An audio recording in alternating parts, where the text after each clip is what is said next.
yang selalu mengorkestrasi permusuhan itu siapa gitu loh. Kan kita tahu siapa yang selalu menenteng kebencian dan dendam yang nggak pernah tuntas di teng-teng itu dendam-dendam terus. Nah Prabowo karakternya bukan pendendam. Siapa sih gitu Mas Noel yang Anda maksud itu? Hah? Partai kah? Individu kah? Atau bagaimana? Ketua umum partai, udah, nggak usah ribet-ribet. Ketua umum partai yang ketuanya itu aja terus, dendam terus bawahnya, dendam, benci, dendam, benci, yang selalu paling presiden lah pokoknya. Saya ini loh, kalau nggak jadi saya tuh kamu tuh nggak jadi apa-apa loh, kayak gitulah. Loh saya sendiri sampai bingung di media tiba-tiba dibilang gini, iya sudah ada persetujuan bahwa nanti Pak Prabowo jadi presidennya, Pak Ganjar jadi wakil presidennya. Bagaimana Pak Jokowi berusaha dari awal agar Ganjar bisa disandingkan. Tapi kan nggak mau karena waktu itu elektabilitasnya tinggi kan gitu kan. Ini saya pikir ada catatan yang ada benang merahnya juga dengan batu tulis. Jadi kalau saya bilang sempit jalannya untuk bisa Bu Megawati memisahkan antara Pak Jokowi dengan Pak Prabowo. Jadi memang kalau politik ya saya belajar dari Pak Jokowi. Nggak usah malu-malu lah. Kadang-kadang orang sudah nggak berkuasa, mau dikuyu-kuyu, mau dijelek-jelekin. Jangan. Kita hormati semua. Hormati semua. Karena sebenarnya Pak Prabowo menyimpan catatan itu. Dia dalam tanda kutip adalah orang yang pernah dikhianati. Dia kan dijanjikan akan didukung di 2014. Nggak tahu Pak Jokowi nongol. 2019 Pak Jokowi terus. Beberapa waktu lalu Gerindra mengungkap perjanjian batu tulis yang berisi kesepakatan dengan PDIP. Salah satunya tentang PDIP yang akan mendukung Prabowo sepenuhnya dalam pemilihan presiden 2014. Kalau Anda manusia dan Anda di pihak saya kira-kira kecewa atau tidak? Ya Anda menilai saja gitu. Saya sudah minta ya cukup lama lah, beberapa bulan itu. Saya tidak mengerti apa salah saya karena saya selalu menghormati beliau. 2024 harusnya. Kenapa tidak bisa mengambil Prabowo dan Ganjar belajar dulu menjadi wakilnya gitu? Aku terus di rumah melongo, baik. Ini yang ngomong ki sopo yo. Lah aku kok ketua umumnya malah nggak ngerti. Coba, wes nggak usah didengerin. Lo kok enak banget gitu loh, nggak. Jadi Anda mencoba mengatakan bahwa ini yang mencoba menciptakan narasi Prabowo dan Jokowi pisah itu adalah barisan yang tadi Anda sebut? Barisan pengikutnya? Atau bagaimana? Saya pertanggungjawabkan di pernyataan saya. Oke. Itu saya pertanggungjawabkan. Saya nggak pernah mundur dari apa yang menjadi keyakinan sikap politik saya. Sekarang mau misah-misahkan saya sama Pak Jokowi. Lucu juga. Untuk bahan ketawa boleh. Jangan. Kita jangan ikut ya. Pecah belah itu adalah kegiatan mereka-mereka yang tidak suka sama Indonesia. Pak Jokowi, dia adalah petugas partai. Ketika saya jadikan Pak Jokowi, orang kan seperti tidak mau tahu. Sepertinya Pak Jokowi itu jadi oleh siapa, mereka, dan lain sebagainya. Lupa. Saya punya tanda tangannya Pak Jokowi. Dia adalah petugas partai. Tanda tangan itu untuk Ketua Umum PDI Perjuangan. Hubungan saya dengan Pak Presiden Prabowo ini sudah lama, sudah terjalin lama. Jadi hubungan kami, hubungan baik yang sudah terjalin lama. Nggak boleh ngomong kader, nggak boleh ngomong petugas partai. Saya bilang apa? Saat bodoh amat. Lo orang partai kita emangnya gitu? Lo kok yang lain ikut mau nimbrung intervensi? Ya enggak lah. Oh saya bilang Pak Jokowi petugas partai. Ayo mau dibully lagi. Dari ratusan tahun di Veda et Impera itu adalah taktik strategi untuk memecah belah umat dan bangsa Indonesia. Gak usah dihiraukan. Apa yang disampaikan Mas Toto itu betul sekali ya. Kita tidak alergi dengan kritik. Tapi kan kita tahu politik itu kan seperti apa ya, ruang yang segitu-gitu aja, nggak kemana-mana. Dan kita bisa mengidentifikasi ini arah politiknya apa. Kan kita punya analisa tersendiri, gitu. Jadi kita nggak terlalu susah mengidentifikasi arah politiknya, sikap politiknya. Kan kita bukan ABG, kita tahu semua arah muara politiknya kemana. Jadi menurut saya ya betul apa yang disampaikan Toto. Jangan alergi, jangan seakan-akan kritik itu dianggap bermusuhan, betul. Tapi yang kita harus tahu, selama ini Saya dilahirkan bukan untuk menjadi pecundang terhadap sikap politik saya. Makanya misalnya ditanya inisialnya ya Toto itu, tapi bukan Toto teman saya. Toto yang bukan Toto yang gabung di sini ya. Itu. Oke, tapi ada yang kejadian bilang Prabowo tolol apa sebagainya itu Rocky Gerung teman saya. Itu yang terganggu dengan efisiensi anggaran. Pemotongan anggaran, efisiensi anggaran di kementerian itu kan para pengusaha-pengusaha yang sudah bayar naruh dirjen-dirjen, ternyata pas Prabowo masuk dipangkas, program-program udah nggak ada lagi, pusing kan? Mereka udah bayar miliaran, ternyata nggak ada kerjaannya. Kan kita tahu semua.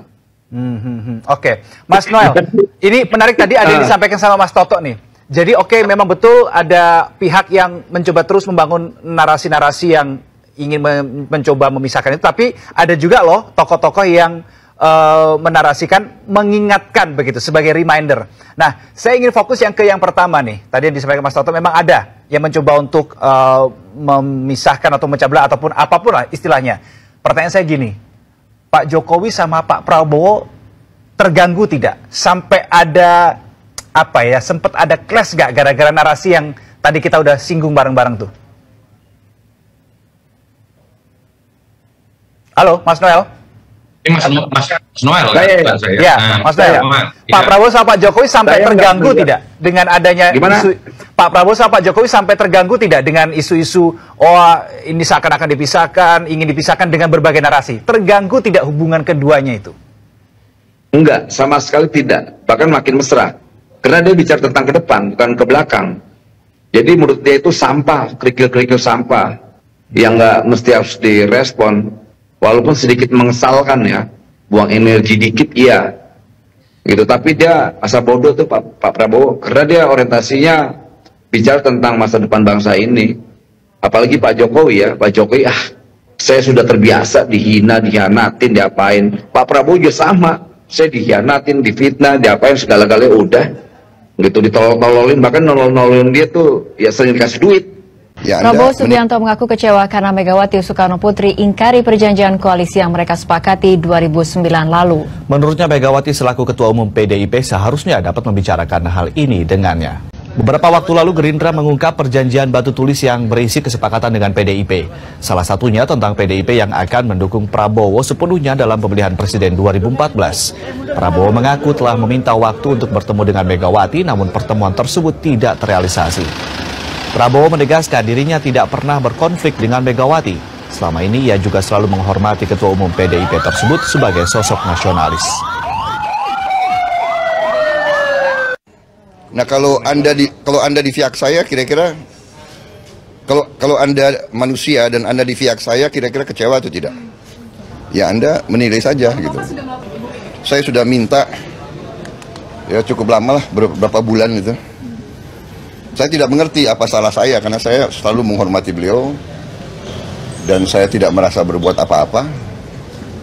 Saya menjaga karena saya ingin kebaikan untuk negara dan bangsa kita, ya jadi itu. Di saat beliau ada di rumah, masyarakat berbondong-bondong seperti itu.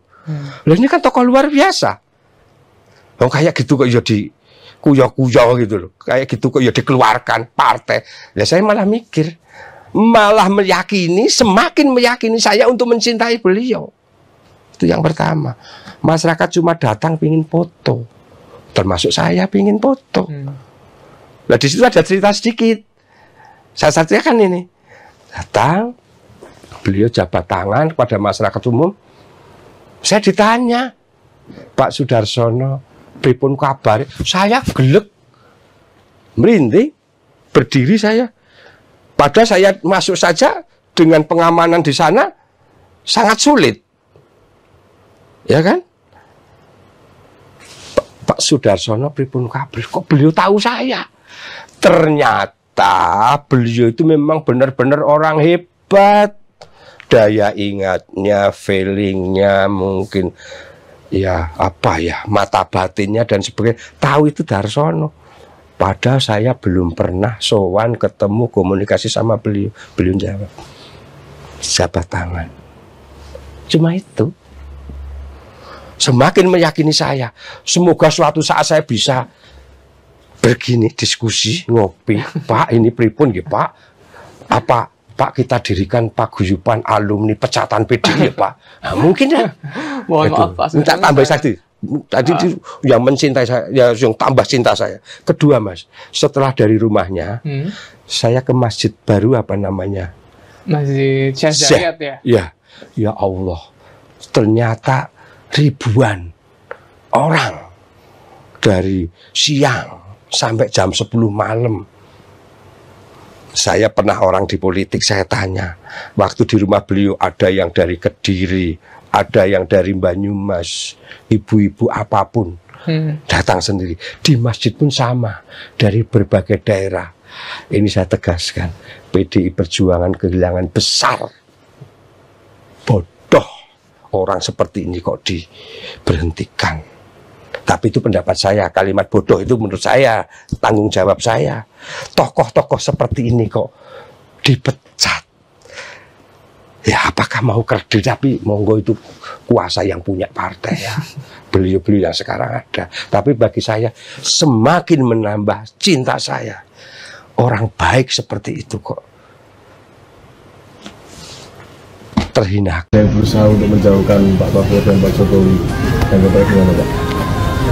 Hubungan saya dengan Pak Presiden Prabowo ini sudah lama. Sudah terjalin lama. Jadi hubungan kami hubungan baik yang sudah terjalin lama, dan sampai saat ini ya hubungannya sangat solid, sama sekali nggak pernah ada masalah. Kalau pendapat Bapak tentang ada yang mau memecah atau menjauhkan Bapak dengan Pak Presiden itu seperti apa? Ya kan nggak paham. Jadi sekali lagi hubungan saya dan Bapak Prabowo itu hubungan baik yang sudah lama terjalin. Bapak sendiri mengakui Pak ya, ada merasakan ada pihak-pihak yang berusaha seperti itu? Ya biasa saja. Siapa sih Pak sosoknya Pak yang ingin menjauhkan Pak Jokowi dengan Pak Prabowo?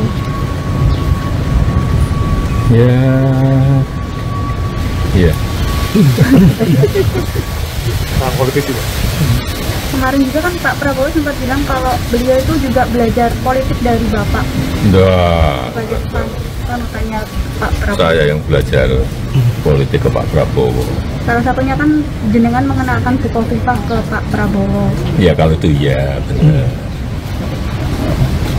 Itu dulu dalam rangka. Saya yang menyampaikan dalam rangka Pilpres Pak Prabowo sebaiknya ketemu dengan Bukovifa di Surabaya. Ya berdiskusi mengenai Jawa Timur itu saja. Berarti saling belajar ya Pak ya? Bentar Bapak. Saling belajar. Ya. Kalau Bapak belajar dari Pak Prabowo apa Pak? Ya belajar politik. Yang diambil dari Pak Prabowo Pak yang dipelajari? Banyak. Salah satunya mungkin? Banyak. Misalnya apa Pak? Banyak. Pak, jadi sebenarnya hubungannya asik-asik aja ya Pak? Hubungannya dengan Pak Prabowo hubungannya baik-baik saja, sangat baik. Meskipun sempat bertarung di Pilpres beberapa kali Pak, sempat bertarung. Ya kan biasa dalam politik, berkompetisi kan biasa. Besti ya Pak ya? Besti juga ya Pak ya? Dalam 2 hari ini sudah komunikasi lagi Pak dengan Pak Prabowo? Apa?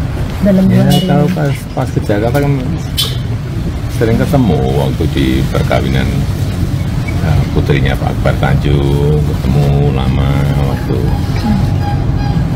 kawinan putranya Pak Hatta Rajasa, bertemu lama. Pak Jokowi apa kabar? Baik. Sehat-sehat Pak? Sehat. Alhamdulillah, makasih banyak Pak undangannya Pak.